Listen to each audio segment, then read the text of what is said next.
Hello student, বন্ধু study ক্লাসে তোমাদের সবাইকে শুভেচ্ছা জানাই।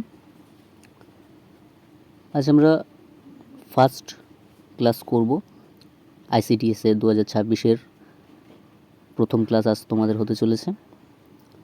এবং চ্যানেল যারা নতুন হয়ে আছো চ্যানেলটিকে সাবস্ক্রাইব করে আমাদের পাশে থাকতে পারো।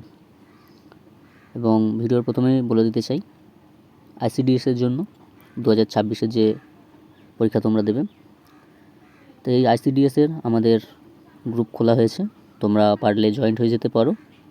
এই ভিডিও ডেসক্রিপশন বক্সে আমি লিঙ্ক দিয়ে দেবো, তোমরা জয়েন্ট হয়ে যেতে পারো। আজ আমরা প্রথম ক্লাস স্টার্টিং করছি স্বাস্থ্য ও গর্ভবতী মহিলার অবস্থা থেকে গুরুত্বপূর্ণ কিছু প্রশ্ন এবং তার সাথে উত্তর নিয়ে, এবং খুব ইম্পর্টেন্ট। তোমরা আস্তে আস্তে এখন থেকে পড়া শুরু করে দাও।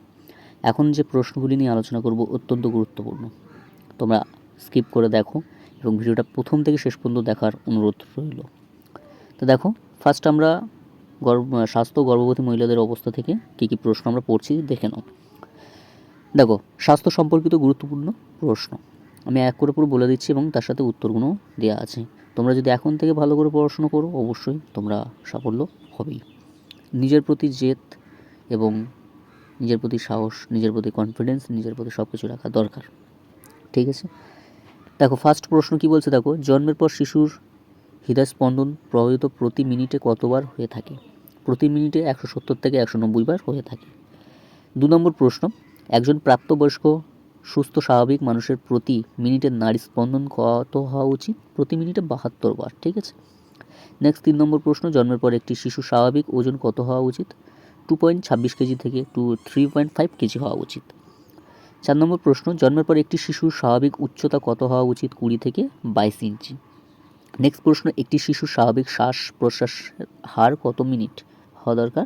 মিনিটে 30 থেকে 40 বার। দেখো, তোমরা এখানে পড়েই তোমরা নিজেরাই বুঝতে পারছো প্রশ্নগুলো কতটা ইম্পর্টেন্ট। এবং তোমাদের আইসিডিএস গ্রুপ ক্রিয়েট করা হয়েছে, তোমরা পারলে জয়েন্ট হয়ে যাও। ওখানে গ্রুপের লিঙ্ক আমি ডেসক্রিপশন বক্সে দিয়ে দেবো, তোমরা অবশ্যই জয়েন্ট হয়ে যাও এবং বন্ধুদের নিয়েও জয়েন্ট হও। নেক্সট প্রশ্ন, একটি সুস্থ শিশুর গায়ের তাপমাত্রা কত হওয়া উচিত? 90 ডিগ্রি থেকে 98 ডিগ্রি থেকে 99 ডিগ্রি হওয়া উচিত, ঠিক আছে? অবশ্যই খুব ইম্পর্টেন্ট। দেখো, তারপর নেক্সট প্রশ্ন, একজন পূর্ণাঙ্গ ব্যক্তির ফুসফুসের বায়ু ধারণা ক্ষমতা কত? প্রায় 6 লিটার। নেক্সট, মানবদেহের কিডনির নেফ্রনের সংখ্যা কত? প্রায় 10 থেকে 20 লক্ষ। নেক্সট প্রশ্ন, মানুষের সুষ্ণুতার স্নায়ুর সংখ্যা কত? 31 জোড়া। নেক্সট প্রশ্ন, মানবদেহের দীর্ঘতম স্নায়ুর নাম কি? সায়াটিক স্নায়ু। নেক্সট প্রশ্ন, মানবদেহের দীর্ঘতম অস্থির নাম কি? ফিমার। নেক্সট প্রশ্ন, মানবদেহের ক্ষুদ্রতম অস্থির নাম কি? স্টেপিস। নেক্সট প্রশ্ন কি বলছে দেখো, ভিটামিনের শ্রেষ্ঠ উৎস কোনটি? গাজর। এবং গাজর আমাদের খুবই একটা প্রোটিন জাতীয় খাবার, যেটা চোখের জন্য খুব অত্যন্ত গুরুত্বপূর্ণ ভূমিকা পালন করে গাজর, ঠিক আছে? আরও সবজিও আছে। নেক্সট প্রশ্ন কি বলছে দেখো, ঠোঁটের কোণে ও জিভে ঘা হয় কোন ভিটামিনের অভাবে? ভিটামিন বি কমপ্লেক্সের জন্য। নেক্সট প্রশ্ন, মাড়ি ফোলা ও রক্ত পড়া কোন ভিটামিনের অভাবজনিত লক্ষণ? এটা ভিটামিন সি।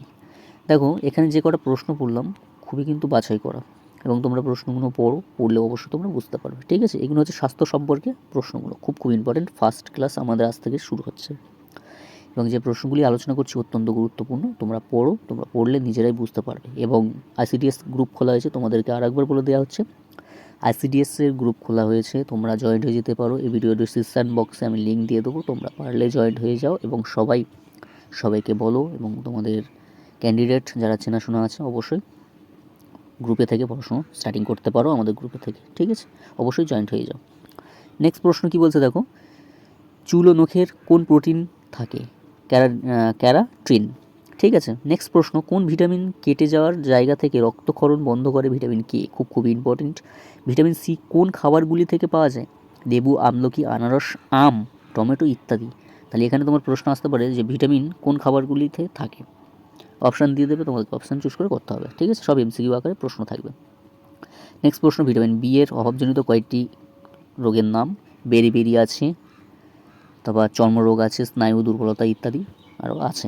নেক্সট প্রশ্ন, কোন মৌলের অভাবে বারবার হাড় ভেঙে যায় ও হাড় বেঁকে যাওয়ার সমস্যা দেখা যায়?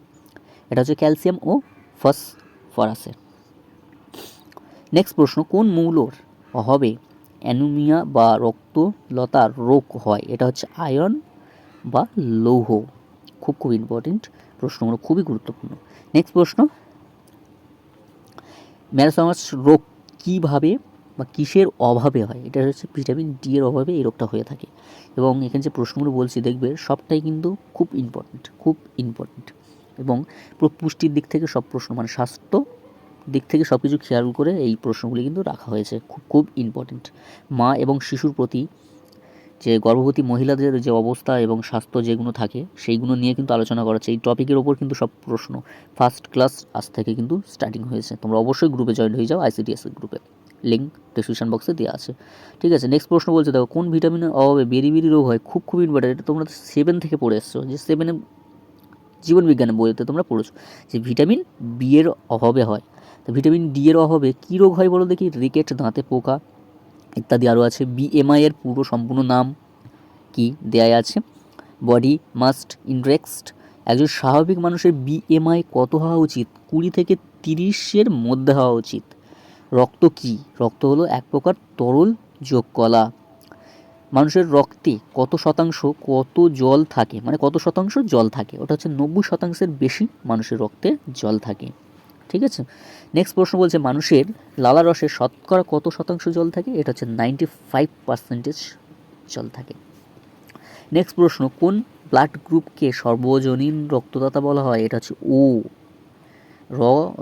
ও রক্ত গ্রুপকে সর্বজনীন রক্তদাতা বলা হয়। ঠিক আছে, খুব ইম্পর্টেন্ট। কোন ব্লাড গ্রুপকে সর্বজনীন রক্তগৃহীতা বলা হয়? এটা হচ্ছে AB রক্তের গ্রুপকে সর্বজনীন গৃহীতা দাতা বলা হয়।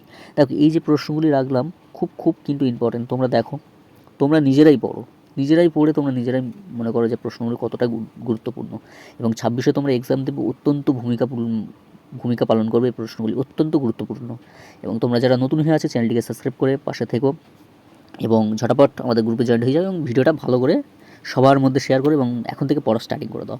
এবং আমার কাছে অনলাইন অফলাইন ক্লাস করার জন্য নাম্বার দেওয়া আছে স্ক্রিনে, তো কন্ট্যাক্ট করতে পারো। তো আজ এখানে শেষ করলাম, পরবর্তী ভিডিও দেখা হবে। সবাই ভালো থেকো, সুস্থ থেকো।